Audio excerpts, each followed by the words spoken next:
Standard 4 EVS 2 chapter number 2 work of the संतस। हम लोगों ने पहले चैप्टर में देखा कि छत्रपति शिवाजी महाराज आने से पहले हमारे महाराष्ट्र की जो सिचुएशन थी काफ़ी बुरी थी, और जब शिवाजी महाराज आए तो शिवाजी महाराज की जो हेल्प की, मैंने बताया आपको कि वो हमारे महाराष्ट्र के संतों ने की और किस तरह की, और हमारे संतों ने क्या और वर्क किया, हमारे लोगों को अच्छा बनाने में क्या क्या हेल्प आउट की है, ये हम देखते हैं। The tradition of the sant that began in the Maharashtra with Chakradhar Sant Namdev, Sant Dnyaneshwar, Sant Chokhamela, it's continued by the sant coming various strata of this society. तो संत काफ़ी महाराष्ट्र में अलग अलग संत हो चुके हैं। इन संतों की शुरुआत हमारे संतों ने की, जिनका नाम है श्री चक्रधर स्वामी। चक्रधर स्वामी के बाद संत नामदेव जी, संत ज्ञानेश्वर, संत चौकामेड़ा, इस तरह के अलग अलग संत हमारे सामने आए और इन्होंने सोसाइटी को वेलबींग करने का, एक इम्प्रूवाइज करने का क्या काम किया। अब हुआ क्या, तो इसके बाद in this group of Sant include the गोरोबा संत, संत सावता, संत नरहरि, संत एकनाथ, संत शेख मोहम्मद, संत तुकाराम, संत निळोबा। इस सिमिलरली तो हमें इनमें और संतों का भी साथ मिला, जैसे कि संत गोरा कुंभार है, संत सावता माड़ी, संत नरहरि, संत एकनाथ जी है, संत शेख मोहम्मद है, संत तुकाराम, जगतगुरु संत तुकाराम महाराज है, संत निलोबा है।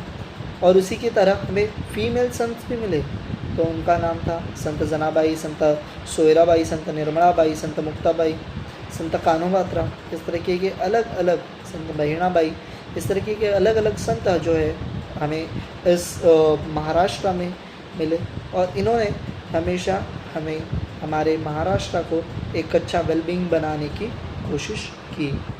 तो इन संतों ने हमें अच्छी बातें सिखाई, जैसे कि there taught various virtues like compensation, non violence, charity, लोगों को मारना नहीं है, फिर चैरिटी करनी है, लोगों की मदद करनी है, ब्रदरहुडनेस, भाईचारा बढ़ाना है उसी के साथ इक्वालिटी, एक दूसरे में समानता लानी है।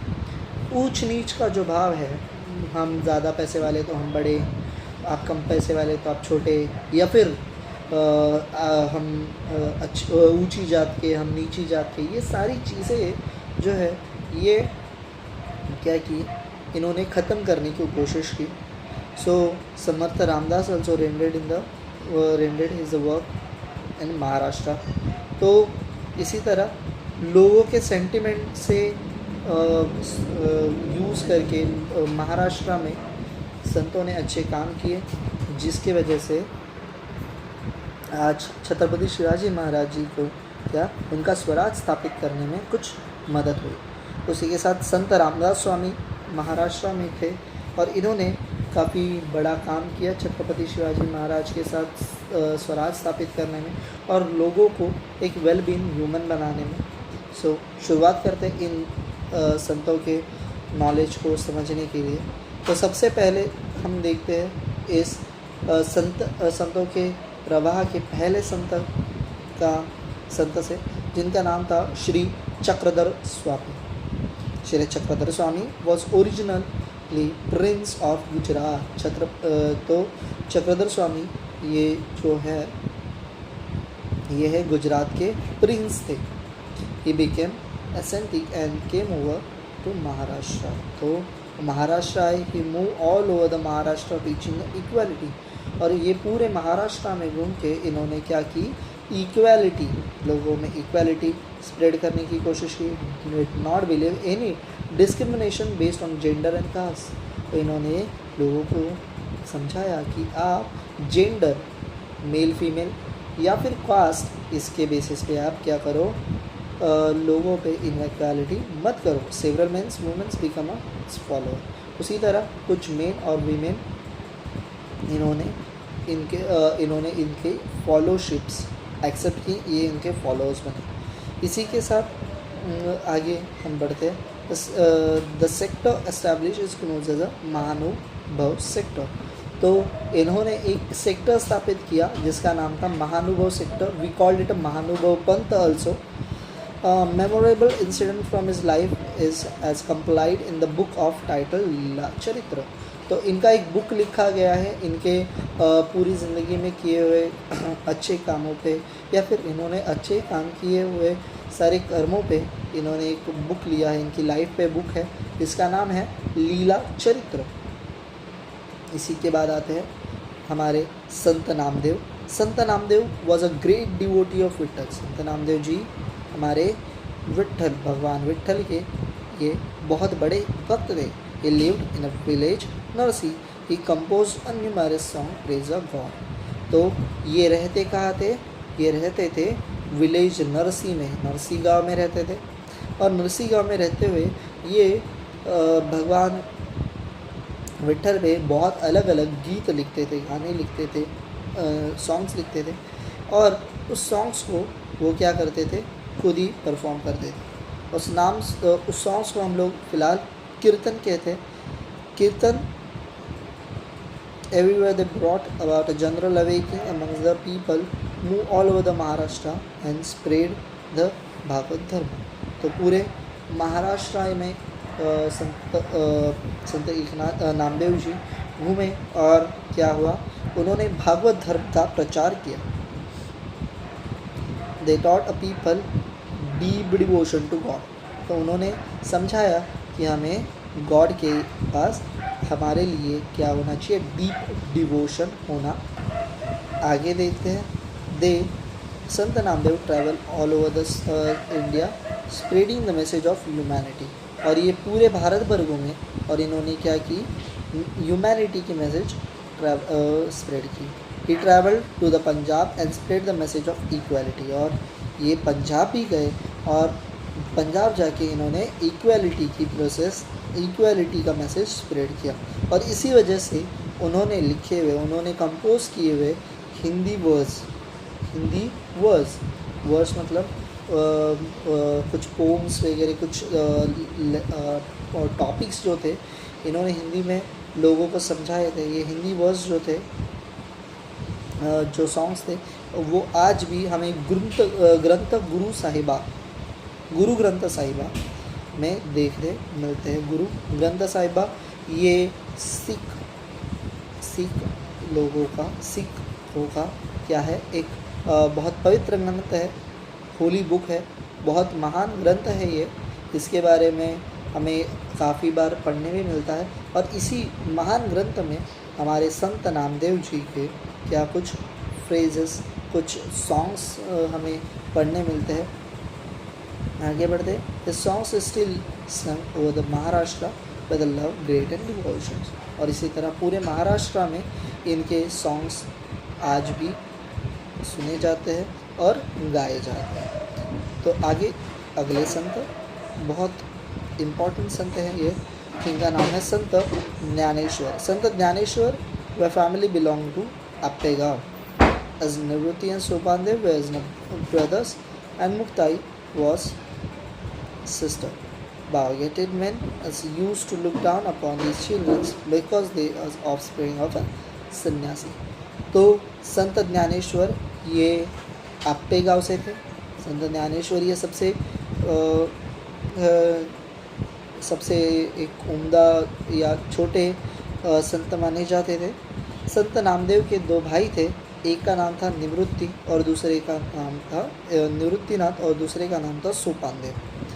तो फर्स्ट निवृत्तिनाथ और सोपानदेव, और इसी तरह ये तीन भाई और एक इनकी बहन भी थी, इनकी सिस्टर थी जिनका नाम था मुक्ताबाई। ये तीनों भाई और ये अपनी एक बहन ये अपना चरितार्थ क्या करते थे? चलाते थे। Bhagavated men these used to look down। और ये संत नामदेव इनकी देख रेख करते थे, इनको संभालते थे, क्योंकि दे आर सन्यासीज चिल्ड्रंस, क्योंकि इनके पिता ने सन्यास लिया था। अभी सन्यास मतलब क्या हुआ था ये? तो it happen like a father took a sanyas retired from the worldly life. As sannyasi, he left home, but later, obeying the order of his guru, returned home and started living with his wife. तो ये ऐसे थे जो समझो कि इनके पिताजी ने पहले इस मोह माया भरी ज़िंदगी से क्या किया था, संन्यास लिया था, छोड़ चुके थे, बोले थे कि हमें इस संसार को नहीं चलाना है। तो आगे जाके हुआ ये कि वो अपने हिल्स पे रहने गए और वहाँ उन्हें एक गुरु मिला, जिस गुरु ने उनकी आंखें खोली कि संसार करते हुए भी आपको कुछ अच्छी चीज़ें करनी आ सकती है, इसीलिए आप संसार में लौट जाओ। और फिर वो अपनी वाइफ के साथ आके रहने लगे और इसी तरह उनको 4 बच्चे हुए, और ये चारों बच्चे दे वाज बॉर्न आफ्टरवर्ड, मतलब ये बच्चे होने के बाद छोड़ के नहीं गए थे, बच्चे बाद में हुए, दे ऑफर्ड्स। तो इसीलिए उनको नाम दिया गया sannyasis, should have a children, persecuted these children is banished from the community। और इन बच्चों को सोसाइटी ने लोगों ने क्या कही था, बहिष्कृत किया गया था, निकाल दिया था कि you are not belonging to our society. Sant Dnyaneshwar went to round of town begging for the alms. तो एक दिन संत ज्ञानेश्वर क्या कर रहे थे, बेग कर रहे थे, दीक्षा मांग रहे थे, और but no one could give him नजर alms and he has listen to abusing language. तो उनको किसी ने भिक्षा दी नहीं, पर उनको काफ़ी गालियाँ दी गई, अब्यूजिंग वर्ड बोले गए, और इसी की वजह से संत नामदेव को बहुत बुरा लगा। संत ज्ञानेश्वर जी बहुत अंदर से पेन हुए, ही एंटर इन हिज हर्ट, और वो अपने झोपड़ी में जाके दरवाज़ा अंदर से लॉक करके बहुत ज़ोर से रोने लगे। उसी वक्त उनकी बहन मुक्ताबाई वहाँ आई और उन्होंने कहा, open the door Dnyaneshwar, how can remain drown our own sorrow, who will look to the welfare of the world. तो संत मुक्ताबाई ने क्या कहा कि हे भैया संत ज्ञानेश्वर जी, आप बाहर आइए, आप अपने ही दुखों में रोओगे, अपने ही विचारों में रहोगे, तो पूरी दुनिया के बारे में कौन सोचेगा, इस संसार को अच्छा कौन बनाएगा, लोगों को अच्छे विचार कौन देगा। और ये सुनने के बाद संत ज्ञानेश्वर क्या हुआ, संत ज्ञानेश्वर जी अपना दुख भूल गए और वो लोगों के लिए काम करने लगे। संत Dnyaneshwar people and taught them of faith in the God.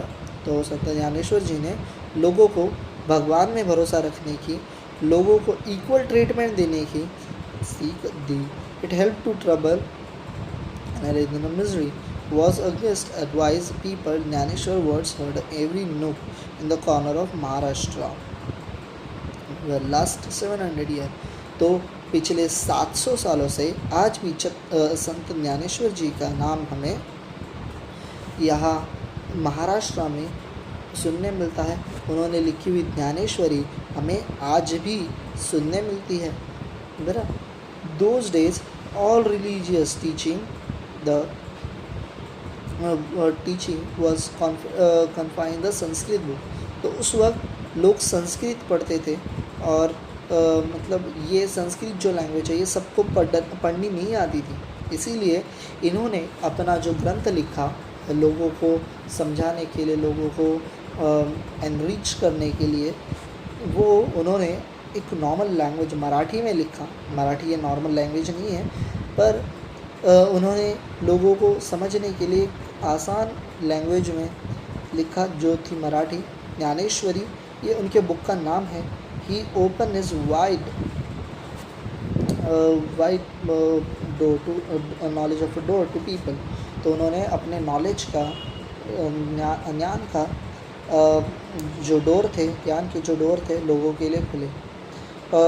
आपको पता होगा कि ये काफ़ी, मैंने बताया ये काफ़ी छोटी उम्र में इन्होंने समाधि ली, पर ये सब काम भी इन्होंने काफ़ी छोटी उम्र में किया। इनके कुछ इन्होंने कुछ किए हुए पराक्रम या फिर कुछ काम भी आपने सुने होंगे, जैसे कि संत ज्ञानेश्वर जी ने क्या किया, एक दीवार चलाई, है ना, एक दीवार चलाई बिना चलने वाली। आप सोच भी सकते हो कि ये दीवार कैसे चलेगी। तो God in a faith in the God क्या करता है, हमें ये सारी चीज़ों को पॉसिबल करवाता है, बहरहाल। और इन्होंने ये क्या की, दीवार चलाई। क्यों चलाई, क्योंकि तब चांगदेव, संत चांगदेव जी एक बहुत बड़े संत थे। इनकी ऐसी, मतलब संत नामदेव की ऐसी संत चांगदेव जी मरे हुए लोगों को ज़िंदा कर सकते थे। तो इसीलिए वो, उन्होंने सुना कि संत ज्ञानेश्वर जी काफ़ी कम उम्र में अच्छे से बड़े हो चुके हैं और एक काफ़ी काबिल और काफ़ी अच्छे संत हैं, और इसीलिए वो उनको मिलने आए। तो जब वो मिलने आए तो ये बैठ के आए टाइगर पे। तो जिंदा लिविंग थिंग पे कोई भी हक जमा सकता है, पर नॉन लिविंग थिंग को चलाने वाला वो कौन होता है, वो गॉड ही हो सकता है।